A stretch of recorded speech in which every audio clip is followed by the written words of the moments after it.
Welcome to Two Weirdos, the sacred space for misfits, mystics, and miracle workers in the making. I'm your host, Denise, truth teller, spirit walker, Bible deconstructor, and I'm here to walk with you out of religion and back into divine alignment. Now, come on in, pull up a chair, grab some tea, maybe have some sweet potato pie if you're living right. Let's talk about something that's been sitting on a lot of people's hearts real heavy. Today's conversation is called There's No Love Without Choice, the problem with coercive Christianity. And we're about to step on some shoes today. Because a lot of us were raised in environments where we were told that we had free will. But if we're honest, it didn't really feel like free will. It felt like a spiritual hostage situation. You know the setup. Love God, serve God, believe the right things, or else hell, or else separation, or else disappointment, or else your grandmother crying at the altar because you left the faith. Now listen, I love my grandma, but emotional blackmail is still blackmail. And today we're going to talk about the quiet realization that hits a lot of people when they start to deconstruct religion.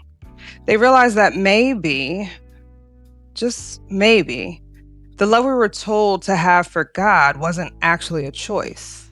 It's compliance. And the moment that you remove the fear, the moment you remove the pressure, the moment you remove the or else's, you find yourself sitting in silence asking a terrifying question.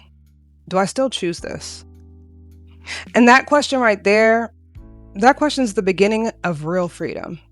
So today, we're going to talk about what coercive Christianity looks like, why love can't exist under force, and what happens when you remove the pressure. Why are some of the most honest spiritual journeys beginning after people walk away? Because if love is real, it has to be chosen. Now, if you've ever questioned church doctrine, somebody, usually a church mother with a Bible the size of a phone book, is going to hit you with this line. We all know the one. Choose this day whom you will serve. And they say it in that voice too. Let me act it out. Baby, you better choose today, right now, who you're going to serve. Translation, choose God or face the consequences. Now, that verse does come from Joshua 24:15, where Joshua tells the Israelites to decide who they're going to serve. And on the surface, it sounds like a genuine invitation, but the way that it's often used in church culture turns it into something else entirely. Because the implied message there becomes choose God or choose destruction. Choose belief or punishment, obedience or hell. Is that even a choice? Because if somebody says, love me or suffer forever, it's not romance, it's spiritual extortion.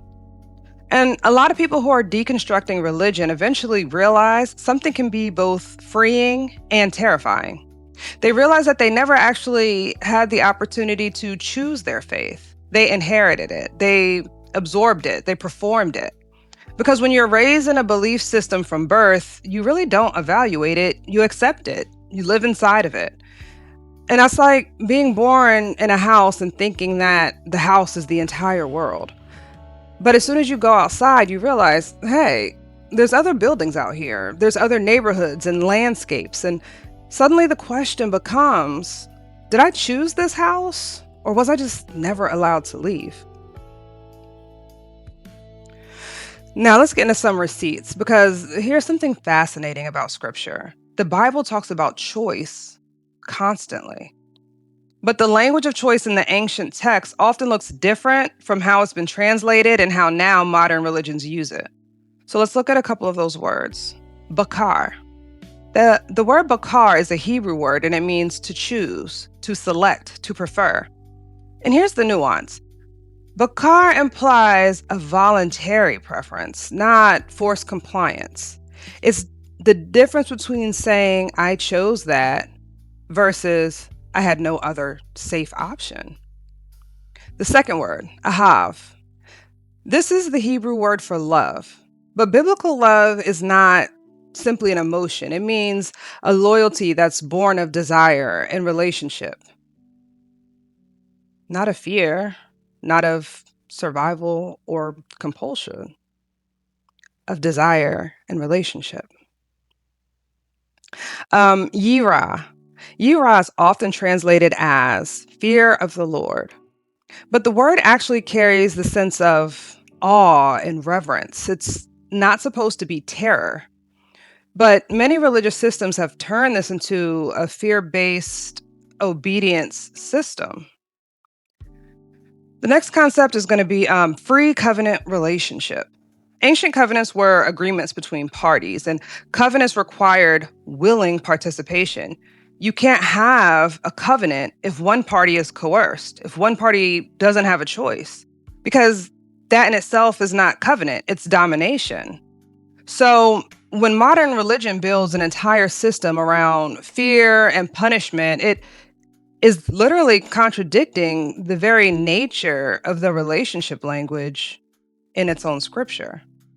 Because a love that exists only under threat is not love, it's compliance. So, let's talk about what's actually happening when people begin to deconstruct. Because deconstruction is not rebellion. Despite what people would tell you or want you to believe, most people are not deconstructing because they want to live a life of sin.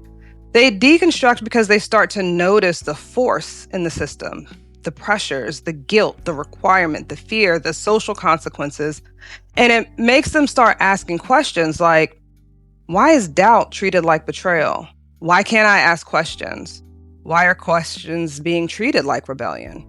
Why does the belief system require so much fear in order to sustain itself? Now, I remember the first time that I started asking these deeper questions. And I mean, some of you guys know exactly what I'm talking about. You ask one simple question, and suddenly you're on the deliverance list, and you've got to go to the altar, and you've got to, go through all of this with people praying over you like you just caught a demon. Like, you can't be curious. No, you can't be curious. You've got to be under attack. But when you take a look at that, it's because systems rely on control. So if you're within a system that relies on that control, questions become dangerous. So what would that system do with something that's dangerous? It increases the pressure. It increases the fear, the isolation, the shame. Because once somebody is able to see that pattern, they're not able to unsee it. They're not able to be controlled. And that's when their real spiritual journey begins. Here's something else that people rarely talk about. The Bible has multiple movements where people refuse divine instructions, and God doesn't destroy them. Moses argues with God. Jeremiah complains to God. Job challenges God. Even Jesus in Gethsemane says, if possible, let this cup pass from me. And these aren't actions of robots. These are actions of thinking humans who are operating in relationship. Because real relationships include tension, include dialogue, include choice. And if God wanted robots, he would have made us robots. But he made us humans. He made us messy, curious, complicated, and capable of walking away. And that possibility is actually what makes the choice to love more meaningful. So let's talk about how that coercion entered the system. Because historically, religion has been used as a tool of social control. During slavery in America, enslaved Africans were often taught a version of Christianity that emphasized obedience. Servants obey your masters, but then they would conveniently skip the liberation narrative. They would skip Exodus. They'd skip the prophets who would call out injustice because fear is what keeps that system stable. The same thing happened with African spiritual traditions, hoodoo, herbal knowledge, ancestral practices. They were demonized because they represented an independent spiritual authority. It meant we didn't need middlemen.